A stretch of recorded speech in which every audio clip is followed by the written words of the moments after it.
झांसी से आए हैं और अपने ससुराल पक्ष के लोगों को जननायक जनता पार्टी के साथ जोड़ने का काम किया।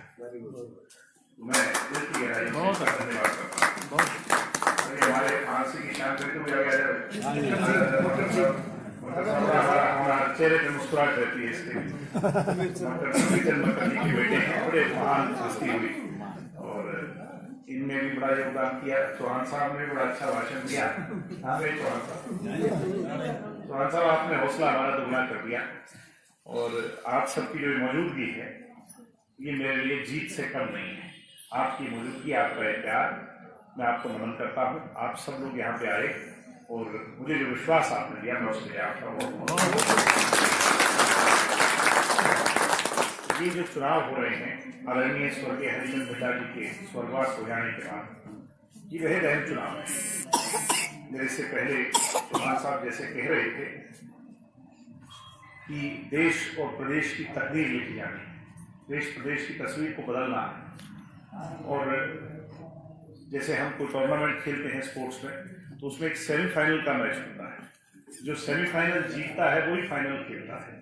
तो ये एक तरह का सेमीफाइनल का मैच है। ये जो जीतेगा लगभग आज शहर में, गलियों में, गांव में, खेल के मैदान में, खेत खलिहान में एक ही चर्चा है, जो जीतेगा वो हरियाणा प्रदेश में 2019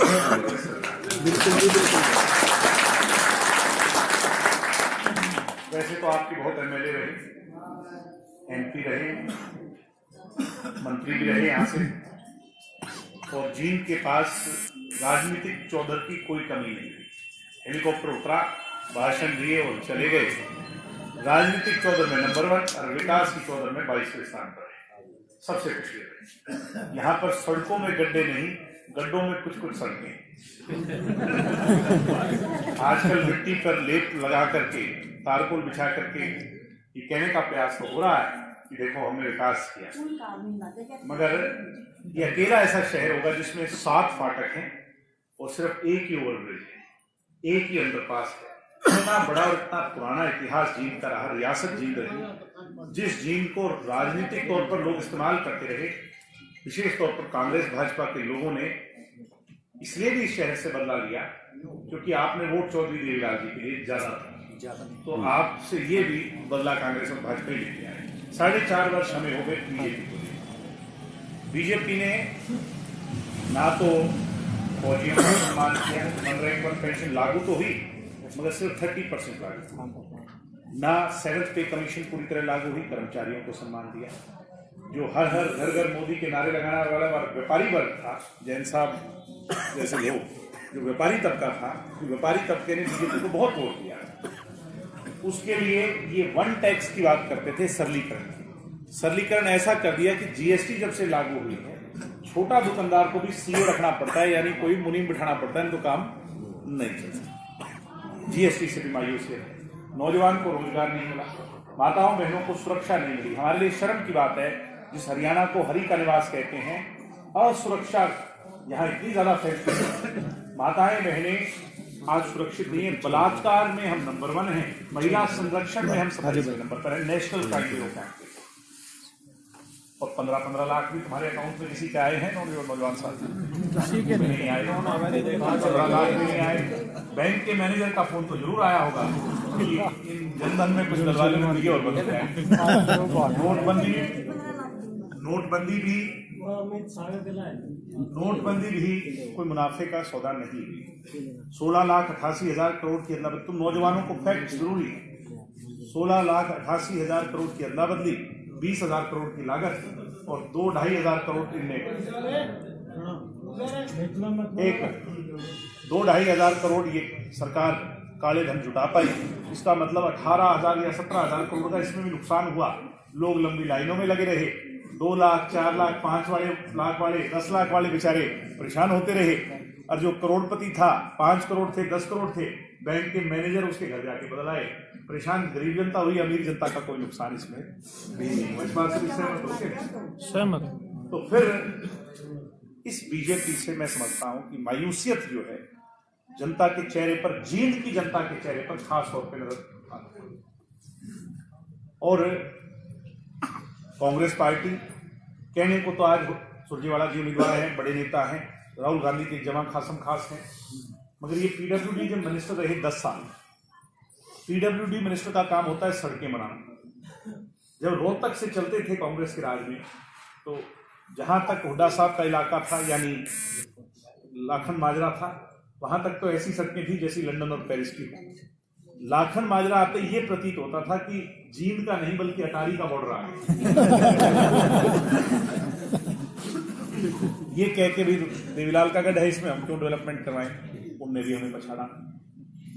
इसलिए जींद का उद्धार, जींद का विकास अगर किसी के भरोसे आज है, उम्मीद की कोई किरण है, 9 तारीख को 9 दिसंबर को जींद के अंदर समस्त हरियाणा सम्मेलन हुआ। 7 लाख लोग जननायक जनता पार्टी की नींव रखने पहुंचे। पहली बार ऐसी रैली हुई जिसमें बिना बुलाए लोग गए। साधन किसी को नहीं दिए क्योंकि पार्टी तो बनी नहीं थी, लोग अपनी मर्जी से साधन लेके गए। इकट्ठे होकर के सब ने जो है ना उस हवन यज्ञ में अपनी आहुति डाली। दुष्यंत को कहा, नौजवान आगे बढ़, हम तुम्हारे साथ हैं, हम तेरे को आगे देखना चाहते। जींद के लिए आज दुष्यंत जी एक उम्मीद है, एक धूमिल अंधेरे में एक रोशनी आ रही है। आज इसी वजह से इनको ये एहसास था भी दुष्यंत आगे ना बढ़े, तो इसके 2 तरीके हैं रोकने के। एक तो कांग्रेसियों ने अपना सब कुछ यानी तुर्क का इक्का चल दिया, सुरजेवाला को उतार दिया। सुरजेवाला चुनाव नहीं लड़ रहे, ये राहुल गांधी चुनाव लड़ रहे हैं। कभी कांग्रेसी इकट्ठे देखे तुमने? आज 6 कांग्रेसी एक गाड़ी में घूम रहे हैं, इसका मतलब ये राहुल गांधी चुनाव लड़ रहे हैं। और बीजेपी के लिए ये सब कुछ न्यौछावर बीजेपी वालों ने कर दिया। सरकार यहाँ बैठी है, मुख्यमंत्री यहाँ बैठे हैं, तो इसका मतलब बीजेपी भी सब कुछ कर रही है। अब हमने ये तय करना है कि हमने राहुल गांधी से काम लेना है, अमित शाह से काम लेना है, या हमने अपने घर का आदमी मजबूत करना है। आप आज बीजेपी के पास 47 सीट है, 47 की 48 हो जाएंगी अगर जीत बीजेपी। 48 होने में जो 4.5 साल में नहीं कर पाए, हमारा मन नहीं मानता कि 10 महीने में भी कुछ करेंगे। ये तो सहमत हो कि नहीं? बिल्कुल। हवा तो बन जाएगी, बट इसके सिवाय जींद का भला नहीं करेंगे। कांग्रेस की 17 सीट है। कांग्रेस के साथ एक और दुविधा है कि कैथल की उन्हें छोड़नी पड़ेगी, वहां भी बाई इलेक्शन आ जाएगा अप्रैल में। कैथल की छोड़नी पड़ेगी कि नहीं? वहां से विधायक हैं, 15 वर्षों से विधायक हैं सुरजेवाला जी। 15 वर्ष में तो कभी मुद्दा उठाया नहीं जीतता उन्होंने।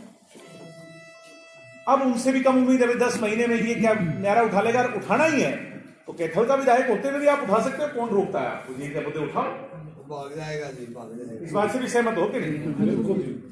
अब दुष्यंत नया छोरा है, आपने देख लिया पार्लियामेंट में 600 मुद्दों पे बहस किसी सांसद ने नहीं, दुष्यंत जी ने करी। 282 सवाल सरकार से पूछे, 15 प्राइवेट मेंबर बिल लेके आए, गरीब की, दलित की, पिछड़े की आवाज बढ़ा, व्यापारी वर्ग की आवाज बढ़े, और चाहे कोई भी किसान हो, गरीब हो, उसकी आवाज बढ़े। ट्रैक्टर को भी पार्लियामेंट तक कोई ले गया 75 साल में, तो दुष्यंत चौटाला ले गया। और इन विकट विपरीत परिस्थितियों में एक 32 साल का नौजवान अगर प्रयास कर रहा है तो फिर उसे अवसर मिल रहा है, कम से कम एक अवसर।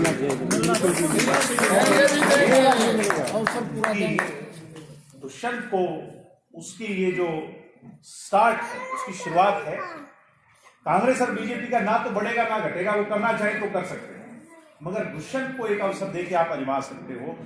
जो जींद की चौधर का नारा आया है, भाई हम अपने घर में चौधर लेकर के आएंगे, और दुष्यंत जी अमूमन कहते हैं मेरा कार्यालय चंडीगढ़ में नहीं होगा, मेरा कार्यालय तो जींद में होगा। तो एक मौका विश्वास करो, और ये मेरे को टिकट मिल गई, मैं तो माध्यम हूं, मगर मैं जींद हल्के की जनता का वकील बनकर दुष्यंत जी के साथ इस लड़ाई में संघर्ष करूंगा। मेरे ताले की चाबी आपके पास है, इसको खोल दो और मेरे भी रेडे को थोड़ा सा लगा दो। 9 महीनों के लिए अगर आपने विधायक बना के भेज दिया वहां पर, तो मैं अगली बार आपसे वोट मांगने जब आऊंगा तो अपने काम के नाम पर आऊंगा, मैं ये आपको विश्वास हो। और एक तो ये आज जो जरूरत है, सीवर की व्यवस्था है यहाँ वो सुधारनी है, सड़कें सुधारनी है, बिजली पानी के नंगे तार शहर में बिजली के तार है उनकी व्यवस्था दुरुस्त करनी है। इसके साथ साथ जो कूड़ा करकट है वो हमारे जगह जगह ढेर लगे हुए हैं। सॉलिड वेस्ट ट्रीटमेंट प्लांट बनाने के लिए हम प्रयास करेंगे। इसके साथ साथ यहाँ पर जो ट्रैफिक की व्यवस्था है उसको सुधारना पड़ेगा। नौजवानों के लिए अच्छी एजुकेशन हो और सरकारी अस्पताल अच्छे हों, इसके लिए प्रयास करेंगे। सुरक्षा व्यापारियों की बहुत बड़ा मुद्दा है, उसके लिए प्रयास करेंगे कि सर्वप्रथम सबसे पहले सुरक्षा मिलनी चाहिए। सुरक्षा मिलेगी तभी व्यापारी को कुछ नहीं चाहिए, ना नौकरी चाहिए ना कोई और, व्यापारी को एक चीज चाहिए, इसकी सुरक्षा। सुरक्षा व्यापारियों को देने का काम करेंगे। शहर को एक डेवलपमेंट के रास्ते पर जो डी रेल यानी ट्रैक से उतरी हुई ट्रेन है उसको ट्रैक पर दोबारा चलाने का मैं 9 महीनों में पूरा प्रयास करूंगा और आपका साथ मिलेगा, आपका आशीर्वाद मिलेगा तो निश्चित तौर पर जो हम मिशन लेकर के चले उसमें कामयाब होंगे। और 9वें महीने में दुष्यंत चौटाला आपके आशीर्वाद से आगे बढ़ेंगे। जीन के घर का चीफ मिनिस्टर होगा। वो कहते हैं कि एसपी से यारी हो तो नीचे क्या लोगे, जब घर का चीफ मिनिस्टर हो तुम्हारे हाथ का हानि है, हाथ पकड़ के काम करवाइयो, तुम्हारा भाई है, तुम्हारा दोस्त है। और एक बात तो है, ये जैन साहब आज आए हैं, इनसे पूछ लो, नहीं तो दूसरे कोई और साथी हैं उनसे पता लगा लो। जो अग्रवाल कम्युनिटी हो कहते हैं जमा बड़ियों जैसा है, बैकवर्ड के भाई कहते हैं हमारे जैसा है, दलित के भाई हमारे जो है वो कहते हैं नहीं बिल्कुल हमारी आवाज को उठाता है। ब्राह्मण देवता आशीर्वाद दे रहे हैं। 36 बिरादरी दुष्यंत के गले का हार बन करके आज है। सब जब एक साथ हो तो फिर इससे अच्छा समीकरण बैठ नहीं सकता। इसलिए एक मौका मांगने में आया हूं और मुझे उम्मीद है कि आप हम्पिंग मेजॉरिटी से हम आपके लिए प्रयास करेंगे और आपकी पगड़ी को, आपके विश्वास को कम नहीं होने देंगे, उसको बढ़ाएंगे। आपकी पगड़ी को शान से ऊंचा करेंगे। चौधरी देवीलाल जी के अधूरे सपनों को पूरा करेंगे।